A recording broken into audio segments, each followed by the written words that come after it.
विमल नेगी मामले में बहुत बड़ा खुलासा। जो आईएएस अधिकारी उनकी मौत पर दुख जता रहा था वही निकला पूरी साजिश का सूत्रधार। आत्महत्या नहीं बल्कि उन्हें प्रताड़ित ही इतना किया गया कि जान देने के लिए मजबूर कर दिया। उन्हें घंटों तक बिना किसी कारण के चैम्बर में खड़ा किया जाता था। इतना बड़ा अधिकारी और गधा गधा कहकर बुलाते थे, कहते थे तुम गधे हो, तुम्हारा दिमाग नहीं है, तुम्हारी फौज गधों की है और तुम मूर्ख हो। सीबीआई की जांच में पावर कॉरपोरेशन लिमिटेड के तत्कालीन एमडी हरिकेश मीणा और निदेशक देशराज निकले साजिश करता।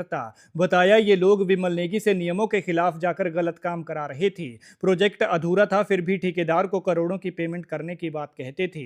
बैकडेट में कंप्लीशन सर्टिफिकेट जारी करने का दबाव भी बनाते थे। और ये सब कुछ एक शख्स के लिए किया जा रहा था, ठेकेदार के लिए। इतना सब करके भी मन नहीं भरा तो देशराज क्रूर बन गया, जो रोज 8 से 10 बार विमल नेगी को चैम्बर में बुलाता था और बेवजह बेइज्जत करता था। बीमारी की हालत में भी तरस नहीं खाता था। और एक बार तो अस्पताल से बुला लिया। और ये सारी बातें सीबीआई की जांच में सामने आई हैं, जिनकी चार्जशीट शिमला की विशेष कोर्ट में दाखिल की गई है। और भी ऐसे खुलासे हुए हैं जिनके बारे में सुनकर आप हैरान हो जाएंगे। 1 साल से ज्यादा का वक्त हो गया और परिवार समेत पूरा हिमाचल विमल नेगी के दोषियों पर कार्रवाई की राह देख रहा है। सबके जहन में एक ही सवाल है कि चीफ इंजीनियर जैसे पद पर बैठे अधिकारी के साथ ऐसा हो सकता है तो छोटों को तो कोई पूछेगा ही नहीं। एक अधिकारी विमल नेगी जो नियमों के अनुसार काम करना चाहता था, एक पति जो अपने परिवार के साथ सम्मान से जीना चाहता था, लेकिन आरोप है कि सिस्टम ने उसे इतना तोड़ दिया कि उसने जीने की उम्मीद छोड़ दी। न्यूज 18 की खबर के मुताबिक सीबीआई की चार्जशीट के अनुसार पावर कॉरपोरेशन लिमिटेड के तत्कालीन एमडी हरिकेश मीणा और निदेशक देशराज लगातार विमल नेगी पर दबाव बना रहे थे। मामला था ऊना की पेखुबेला सौर ऊर्जा परियोजना का, जहां काम अधूरा होने के बावजूद 16 करोड़ 29 लाख रुपए का भुगतान कराने की कोशिश की जा रही थी। लेकिन विमल नेगी ने नियमों से समझौता करने से इनकार कर दिया और फिर यहीं से ही शुरू हुई कथित प्रताड़ना की कहानी।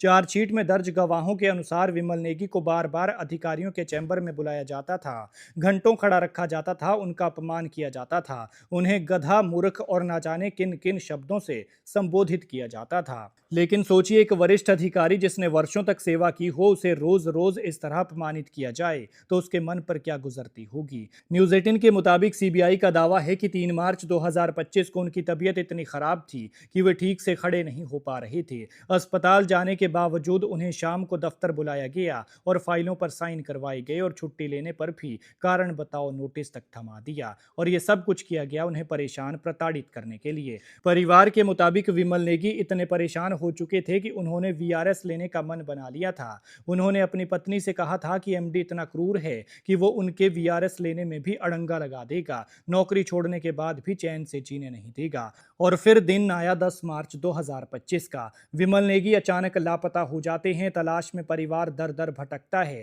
इंतजार करता है, उम्मीद करता है कि शायद वो लौट आएंगे। लेकिन 8 दिन बाद 18 मार्च को बिलासपुर की गोविंद सागर झील से उनका शव बरामद होता है। एक परिवार की दुनिया उजड़ गई, एक पत्नी का सहारा छिन गया, बच्चों के सिर से पिता का साया उठ जाता है और हिमाचल से एक अधिकारी हमेशा हमेशा के लिए खो जाता है।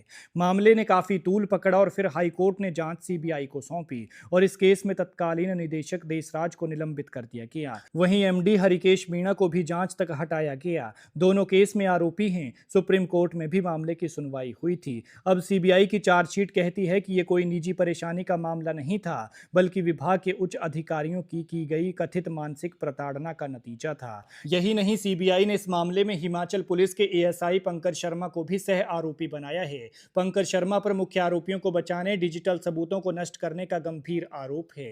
विमल नेगी के शव से जो पेन ड्राइव बरामद हुई थी उसे एएसआई पंकज ने सबसे छिपाकर फॉर्मेट किया था और फिर घटना से जुड़े महत्वपूर्ण वीडियो और फोटो रिकॉर्ड में हेरफेर करने के इरादे से कुछ चुनिंदा मोबाइल नंबरों पर साझा किए थे।